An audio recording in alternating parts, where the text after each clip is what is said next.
The distress signal reached the Interstellar Assembly's relay network from the Ilvani home cluster at a signal strength that told every listening station, before a single word of the message resolved, that whoever had sent it had used the last of their planetary broadcast power to do it. Matriarch Sale Ilvos's voice, when the translation matrix finally rendered it, carried none of the formal cadence assembly protocol expected from a diplomatic transmission. It was simply a woman speaking as clearly as she could manage while a war finished happening around her. This is Matriarch Ilvos, of what remains of the Ilvani Compact. The Cindral Imperium has taken our outer colonies. Our fleet is gone. Our shield network fails within the day. We are not asking for intervention. We understand the Assembly's charter does not permit military action on a member's behalf. We are asking, simply, for mercy's safe passage for our children to any world that will have them, before there is no one left to evacuate. The message ended. The Assembly's emergency session, convened within the hour, listened to it twice in silence before Speaker Torvin Yale, presiding over the chamber in the slow, deliberate cadence his species used for pronouncements he considered final, rose to address it. The Assembly's charter is explicit, Yale said. We do not authorize unilateral military intervention against a sovereign power's territorial claims, however that power has chosen to exercise them. We can authorize humanitarian relief funding. We can authorize a formal condemnation, filed with the Cindral Imperium's own registry. We cannot authorize a fleet. Ambassador Renata Boone, Earth's junior delegate, seated near the chamber's rear because Earth's standing in the Assembly remained, 4 years after formal admission, provisional and largely ceremonial, rose to speak, and was recognized only after 2 more senior delegations had already declined the floor. With respect, Speaker Yale, she said, a formal condemnation does not stop a shield network from failing.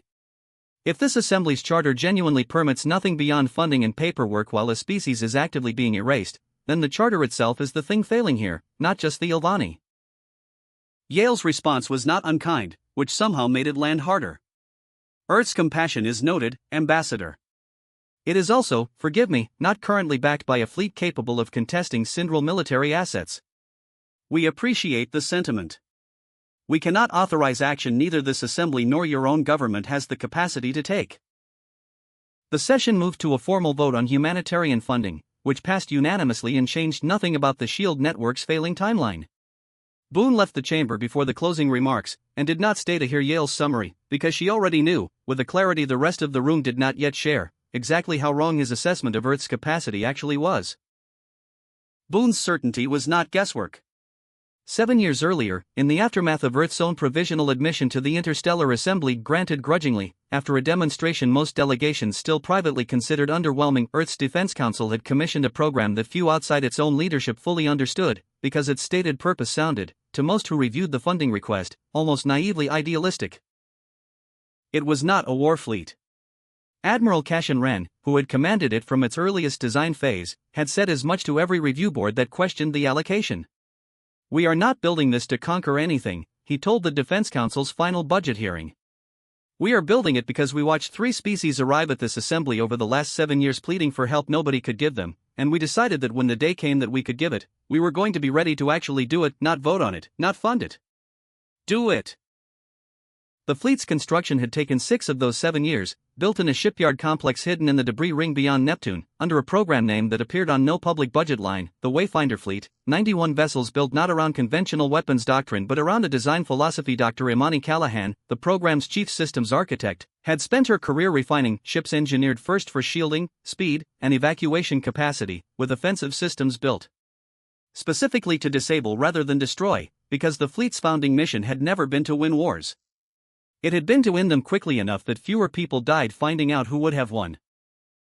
Its flagship, a 600-meter vessel with a hull built from adaptive shielding plating capable of absorbing sustained bombardment across an area large enough to shelter civilian transports behind it, carried a single word along its dorsal spine: sanctuary. They think we don't have the capacity to help, Wren said, reviewing Yale's assembly session transcript in the Wayfinder Fleet's command deck. We don't have the capacity to help the way they expect help to look. We built something else. Callahan pulled up the fleet's full readiness status. 91 ships, full crew complement, full shielding calibration complete as of 11 days ago, she said. We've never deployed at full scale. We've never needed to, until now. Boone reached the shipyard 6 hours after leaving the assembly chamber, and found Wren and Callahan already reviewing evacuation routes for the Ilvani home cluster. "The Assembly won't authorize this," she said. "If we go as Earth, not as the Assembly, and there will be consequences for acting outside Assembly authorization." "The Assembly authorized funding and paperwork," Wren said. "It didn't authorize us to do nothing. Those aren't the same instruction." He looked at the readiness board. "We can be at the Ilvani cluster in 31 hours. Their shield network fails in 20, Boone said. "Then we don't take the safe route," Wren said. "We take the fast one." Word of the Wayfinder Fleet's departure reached the assembly floor before it reached the Cindral Imperium's own intelligence network, because Boone, understanding that Earth's action would need to be defensible after the fact regardless of its authorization status, transmitted formal notice to every assembly delegation the moment the fleet cleared the Neptune debris ring. Speaker Yale received the notice with something between alarm and disbelief. 91 ships, he said, reading the fleet manifest Boone had included.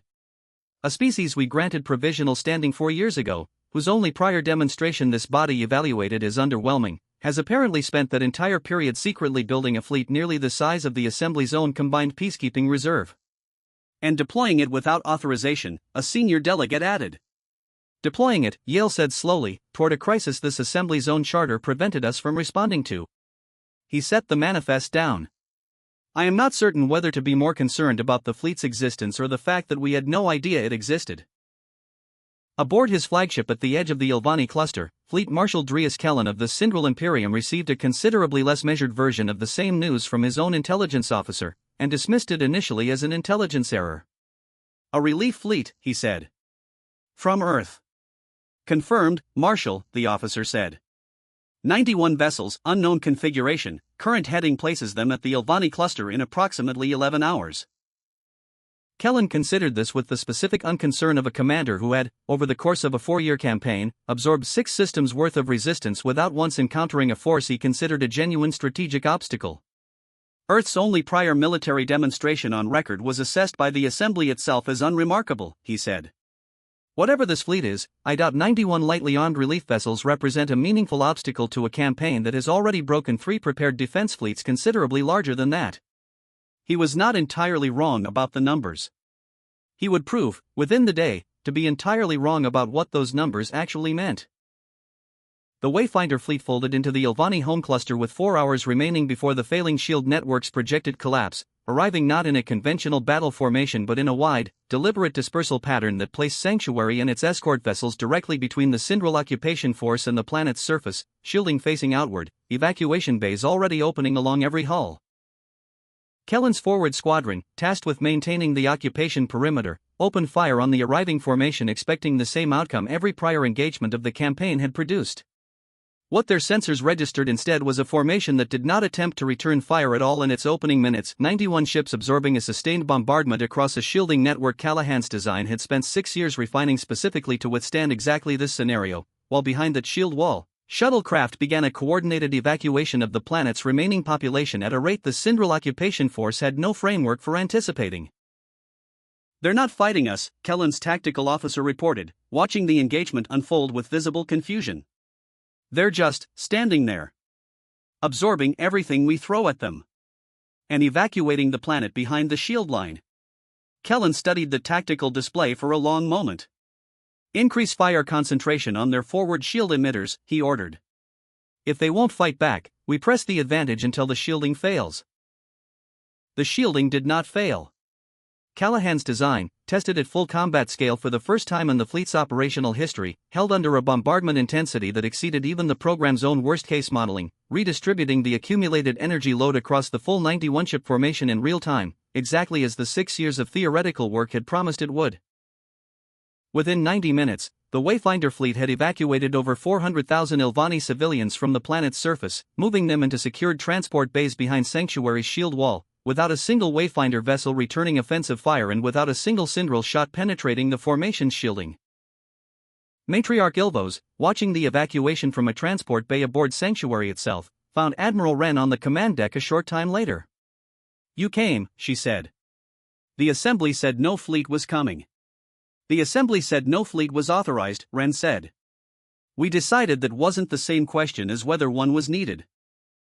Kellen's report to Cindral Imperial Command, delivered with rather less confidence than his initial dismissal of the relief fleet had carried, requested reinforcement not because the evacuation itself threatened his campaign's territorial objectives, but because a shield formation capable of absorbing sustained bombardment without failure represented a strategic anomaly his command staff had no existing doctrine to address. Imperial Command's response was immediate and considerable. The Imperium's second battle fleet, 241 warships under Kellen's direct command, ordered to converge on the Ilvani cluster and break the Wayfinder formation through sustained, escalating pressure across its entire perimeter simultaneously, on the theory that no shielding network, however advanced, could indefinitely withstand attack from every vector at once. Aboard Sanctuary, Callahan watched the reinforcement fleet's approach vector complete and ran the shield network's sustained load projections with a focus that had not left her expression since the engagement began. 241 ships, she said. Full perimeter pressure. Our shielding can absorb concentrated fire from any single vector indefinitely. I don't have confidence numbers yet for sustained fire from every vector simultaneously. What's your honest assessment? Wren asked. Honestly, we've never tested this scenario at this scale, Callahan said. The models say we hold. I built those models. I still want more margin than the models say before I bet 400,000 evacuated civilians on it. Boone, monitoring the tactical situation from Sanctuary's diplomatic liaison station, had a different question. The evacuation isn't finished, she said. We have another 600,000 Ilvani still on the surface. If we redeploy the fleet defensively to survive the reinforcement, we lose the evacuation window. Wren considered both problems for a long moment before answering either. Then we don't choose between defending the fleet and finishing the evacuation, he said. We do both, at the same time, and we do it by making sure Kellen's fleet has a considerably bigger problem to worry about than which vector to attack from. What Kellen's intelligence assessment had never accounted for, because nothing in the Wayfinder Fleet's design philosophy resembled any military doctrine the Imperium had previously studied, was that Callahan's 6 years of engineering work had built a shielding network capable of more than passive absorption. The same distributed lattice architecture that let 91 ships share an incoming energy load in real time could, when reconfigured, project that absorbed energy outward as a coordinated disabling field, an application the design team had built specifically for crisis evacuation scenarios exactly like this one, and had never before deployed at full combat scale. Wren gave the order as Kellen's reinforcement fleet closed to engagement range from every vector simultaneously. Imani. Full lattice reconfiguration. Convert absorbed load to outward disabling field, time to the reinforcement fleet's engagement window. That's untested at this scale, Callahan said. I know, Wren said. I also know Kellen's fleet is about to give us more incoming energy than we've ever had to work with. Let's find out what the models were actually capable of. The Wayfinder fleet absorbed the reinforcement fleet's opening full perimeter volley across its shield lattice for the first 11 seconds of the engagement, exactly as the earlier bombardment had proven the network could sustain. Then, in a single coordinated action across all 91 vessels, the lattice inverted, converting the accumulated energy load from over 200 ships worth of sustained bombardment into a distributed disabling pulse, projected outward across the entire engagement perimeter simultaneously. The effect on Kellen's formation was not destruction. It was, in the account later compiled by Cindral engineering officers reviewing the aftermath, closer to a controlled systemic shutdown. Propulsion and weapons systems across 219 of the 241 reinforcement vessels went dark simultaneously, disabled by a returned energy signature that Cindral sensor analysts, studying the readings afterward, would describe as precisely calibrated to disable without breaching a single hull. Kellen watched his own flagship systems flicker under the same pulse, saved from full disablement only by its position at the formation's outer edge, and understood, in that moment, exactly what Speaker Yale's dismissive assessment of Earth's military capacity had failed to account for: a fleet built not to overpower an enemy through raw force, but to absorb everything an enemy could offer and return it, precisely, as the enemy's own undoing. A channel opened on the Cindral fleet-wide frequency. Admiral Wren's voice came through, calm and entirely without triumph. Fleet Marshal Kellen. Your reinforcement fleet is disabled, not destroyed. No hull breaches, no confirmed casualties. We are completing the evacuation of the Ilvani cluster's remaining population. You are welcome to hold position and observe, or you are welcome to leave. I would ask, respectfully, that you not choose a third option. Footage of the engagement reached the Interstellar Assembly before Kellen's formal report to Imperial Command did, transmitted openly by the Wayfinder Fleet's own communications relay to every Allied and neutral channel within range, because Boone had insisted, from the outset, that whatever happened at the Ilvani cluster be witnessed rather than explained after the fact. Speaker Yale convened an emergency session within hours of the footage's arrival, and this time, when Ambassador Boone rose to speak, she was recognized immediately. 4 days ago, she said, this assembly told the Ilvani that its charter permitted funding and paperwork, and nothing more, while their homeworld was being erased. Today, over 1 million Ilvani civilians are alive aboard a fleet this assembly did not authorize, built by a species this assembly evaluated as provisionally unremarkable. I am not asking this body to apologize for its charter. I am asking this body to explain why a charter that prevents intervention in a genocide is a charter this assembly still believes is functioning as intended. The session that followed did not resolve Yale's charter question in a single vote. Institutional structures, Boone understood, rarely change as quickly as a single crisis reveals they should, but it produced, within that same emergency session, a formal resolution establishing an assembly-authorized rapid humanitarian response mandate, with Earth's Wayfinder Fleet formally invited, for the first time in assembly history, to serve as its founding operational asset. Fleet Marshal Kellen, recalled to Imperial Command 11 days later to account for the loss of 219 vessels to a fleet his own intelligence assessment had dismissed as militarily unremarkable, delivered a final report considerably more honest than his initial reading of the situation had been. I assessed Earth's relief fleet by the only doctrine I had available, he told his superiors, which measured a fleet's capability by how much damage it was built to inflict. I had no framework for a fleet built, instead, around how much damage it was built to absorb and prevent. I do not believe our doctrine currently has an answer for that design philosophy, and I would recommend we develop one before we encounter it again. The formal terms establishing the Assembly's new rapid response mandate were modest by any measure of galactic diplomacy: no territorial concession, no reparations, no punitive language directed at the Cindral Imperium beyond a formal finding of unlawful aggression already well documented by the engagement's own footage. Boone insisted on that restraint personally, over the objection of delegations who felt Earth had more than earned the standing to demand considerably more. We didn't build this fleet to win an argument about what Earth deserves, she told the Assembly's drafting committee. We built it because we watched people ask for mercy and get paperwork instead. If the only thing this changes is that the next distress call gets an actual fleet instead of a funding vote, that's the entire outcome we were ever trying to buy. 3 weeks after the engagement, Admiral Wren walked through Sanctuary's evacuation bays, now empty, the last of the Ilvani refugees having been resettled across 4 Allied worlds under the Assembly's new relief mandate. Dr. Callahan found him there, a diagnostic tablet under one arm she hadn't checked in some time. 6 years, she said, for a design nobody outside our own program believed would work at full scale. It worked because it was never built to prove a point, Wren said. It was built because we decided, 7 years ago, that the day someone finally called for help, we didn't want the honest answer to be that we weren't ready. He looked out at the now quiet bays. We didn't have to become a war fleet to matter. That was the part one wasn't sure the rest of the galaxy would understand. Matriarch Ilvos, standing nearby with several of her people preparing for transport to their new resettlement world, overheard the exchange and answered before Callahan could. We understood at the moment your shuttles opened, she said. The rest of the galaxy is still catching up. In a small archival office within the Interstellar Assembly's own registry, a junior records clerk named Van Aldrich updated Earth's standing classification, deleting an entry that had, 4 years earlier, described the species' assembly status as provisional, capacity unremarkable. She sat with the blank field for a long moment, thinking about the evacuation footage, the disabled reinforcement fleet, the 1 million Ilvani civilians now alive who would not have been 4 days earlier, and typed a new classification, followed by a note her supervisor would approve without changes the following morning. Reassessment based on Ilvani cluster relief operation.